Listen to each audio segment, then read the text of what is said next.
ஒரு அடர்ந்த வனத்தில் சிங்கம், புலி, கரடி என பல விலங்குகள் வாழ்ந்து வந்தன. ஒரு நாள் அங்கிருந்த ஒரு குட்டி முயல் மிகவும் சோர்வாக இருந்தது. அதை பார்த்த அதன் அம்மா முயல், "கண்ணா, என்னாச்சு? ஏன் இப்படி சோகமா இருக்க?" என்று பரிவோடு கேட்டது. குட்டி முயல் சோகமாக, "அம்மா, எனக்கு பசிக்கல, விளையாடவும் தோணல.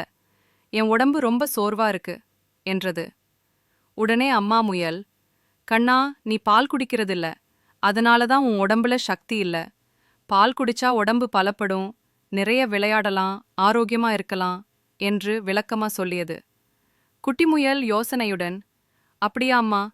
என்று கேட்டது. அம்மா முயல் தலையசைத்தது. உடனே குட்டி முயல் ஒரு பெரிய பாத்திரத்தில் இருந்த பாலை எடுத்து ஆவலுடன் குடித்தது. பால் குடித்ததும் குட்டி முயலுக்கு புத்துணர்ச்சி கிடைத்தது. உடனே எழுந்து ஓடி ஆடி விளையாட ஆரம்பித்தது. இதை பார்த்த மற்ற விலங்குகள் ஆச்சரியப்பட்டன. குட்டி முயல் இவ்வளவு சீக்கிரம் எப்படி தேறிச்சு என்று ஒன்றையொன்று பார்த்தபடி கேட்டன. அம்மா முயல் புன்னகைத்தபடி, "அது பாலோட மகிமை. பால் குடிச்சா உடம்பு ஆரோக்கியமா இருக்கும்.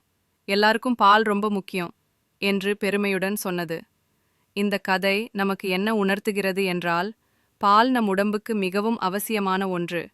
பாலில் நிறைந்திருக்கும் சக்தி, கால்சியம் மற்றும் வைட்டமின்கள் நம் எலும்புகளையும் பற்களையும் பலப்படுத்தும்.